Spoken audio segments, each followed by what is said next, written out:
আসসালামু আলাইকুম। বাংলাদেশ জামাত ইসলামী ২০২৬, ২৭, ২৮ ৩ বছরের জন্য আমির নির্বাচন চলছে। আপনারা দেখতে পাচ্ছেন ব্যালট পেপার বিতরণ করা হচ্ছে এবং এখানে আলেম ওলামা সকলেই আছেন, ওলামা বিভাগের এবং রোকনরা।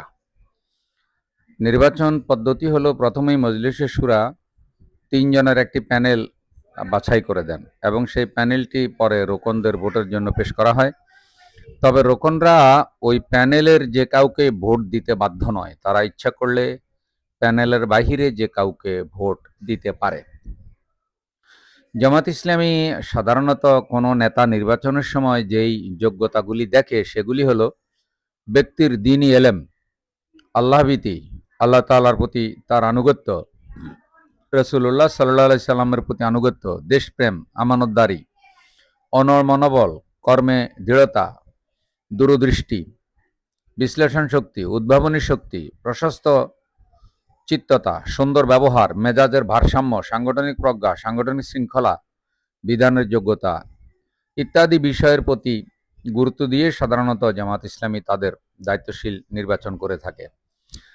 দেখতে পাচ্ছেন যে ওখানে একজন দায়িত্বশীল রোকনদের মধ্যে ব্রিফিং করছেন এবং ভোটের পূর্বে রোকনরা যখন বসেন তখন সেখানে নেতা নির্বাচনের যোগ্যতা এবং মাপকাঠি এবং নেতা নির্বাচনের পদ্ধতি ইত্যাদি ইত্যাদি ব্রিফ করা হয়। আজকের এই নির্বাচন কমিশনার ছিলেন আমাদের জিয়াউল হাসান ভাই, যাকে দেখতে পাচ্ছেন তিনি কথা বলছেন।